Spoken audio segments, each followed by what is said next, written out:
तो चलिए दोस्तों, आज बात करते हैं धुआंधार वाटरफॉल की। जैसे कहते हैं ना, तूफान से पहले की शांति। यही एहसास आपको होगा जब आप भेड़ाघाट वाटरफॉल के निर्मल जो नर्मदा का पानी बह रहा है वहाँ से निकल के जब आप पहुँचेंगे धुआंधार, तो एक अलग ही एहसास आपको होगा। और नर्मदा इतना विकराल रूप ले लेती है आगे जा कर के, ये फील आप सिर्फ देखकर और सुनकर ही एहसास कर पाएंगे। और आप चाहे तो धुआंधार वाटरफॉल का आनंद रोपवे के जरिए भी ले सकते हैं, लेकिन कहते हैं ना, किसी भी शहर को जानने के लिए उसके बाजार में घूमना बहुत ज़रूरी है। बस इसी चीज़ को ध्यान में रखते हुए मैंने ये डिसाइड किया कि मैं रोपवे से नहीं जाऊंगा, लेकिन मैं जाऊंगा मार्केट को पैदल चलते हुए और संगमरमर की जो उनकी आकर्षक मूर्तियाँ होती हैं उनको देखते हुए, उनको समझते हुए, इनकी कला को समझते हुए।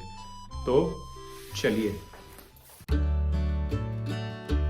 धुआंधार वाटरफॉल भारत के मध्य प्रदेश राज्य के जबलपुर जिले में स्थित एक जलप्रपात है। जबलपुर शहर से 25 किलोमीटर दूर स्थित यह जलप्रपात अपनी मनमोहक सुंदरता के कारण एक चर्चित पर्यटन स्थल है। धुआंधार जलप्रपात का बाजार आपको धुआंधार के ऊपर की तरफ देखने के लिए मिलता है। यहाँ पर आपको तरह तरह के सामान मिल जाते हैं। यहाँ पर आपको संगमरमर से बने हुए शिवलिंग और अन्य देवी देवताओं की मूर्तियां मिल जाती हैं। धुआंधार के मार्केट में आपको खाने और पीने के बहुत ही सारे सामान मिल जाएंगे और चाय पीने की बहुत सारी दुकानें मिल जाती हैं। धुआंधार जलप्रपात जबलपुर ही नहीं बल्कि पूरे मध्य प्रदेश का एक महत्वपूर्ण पर्यटन स्थल है। धुआंधार जलप्रपात को यूनेस्को द्वारा 20 मई 2021 को विश्व धरोहर के रूप में सम्मिलित किया गया है। यह सुरमय प्रपात प्रसिद्ध संगमरमर की चट्टानों से निकलता है। यह प्रपात जब बड़ी धारा के साथ गिरती है तो पानी के गिरने की आवाज काफी दूर तक सुनाई देती है। ऊंचाई से गिरने वाले इस प्रपात की छटा अनुपम है।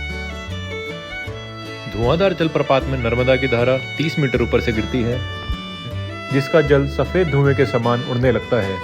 इसी कारण इसे धुआंधार कहा जाता है। सुंदरता के लिहाज से धुआंधार जलप्रपात एक असाधारण स्थल है, जिसमें पूरे साल बड़ी संख्या में पर्यटक यहां आते हैं।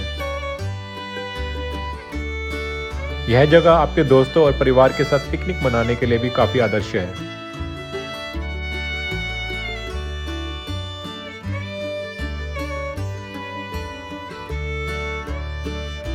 यहाँ पर आपको जलप्रपात में मछुआरे मछली पकड़ते दिख जाएंगे। यहाँ पर मछुआरे जलप्रपात में चट्टानों के मध्य जाल बिछा देते हैं, जिससे जो मछली चट्टानों से नीचे गिरती है वह जाल में फंस जाती है।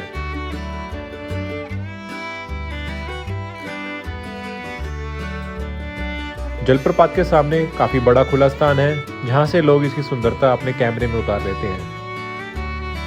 यह प्रपात भेड़ाघाट क्षेत्र का प्रमुख दर्शनीय स्थल है।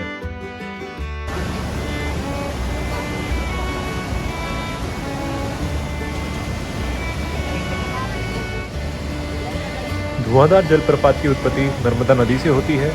नर्मदा नदी मध्य प्रदेश की प्रमुख नदी है। यह नदी अमरकंटक से निकलती है।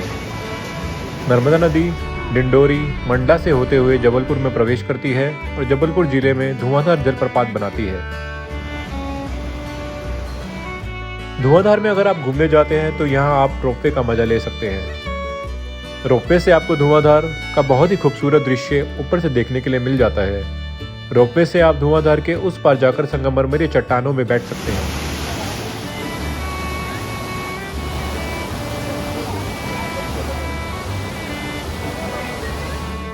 धुआंधार के नीचे की तरफ जाते हैं तो यहाँ भी आपको बहुत सारी दुकानें देखने के लिए मिलती है। यहाँ पर आपको तरह तरह के ब्रेसलेट, गले में पहनने के हार, चूड़ियाँ और बहुत सारी चीजें मिल जाती है। कैसे पहुंचे धुआंधार जलप्रपात? अगर आप हवाई यात्रा करना चाहते हैं तो दुमना हवाई अड्डा शहर से केवल 20 किलोमीटर दूरी पर है। अगर आप ट्रेन द्वारा सफर करते हैं तो जबलपुर रेलवे स्टेशन मध्य भारत का एक प्रमुख रेलवे स्टेशन है।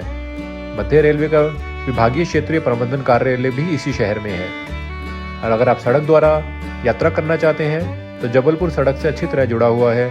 राष्ट्रीय राजमार्ग 7 जबलपुर से गुजरता है, जो वाराणसी को कन्याकुमारी से जोड़ता है।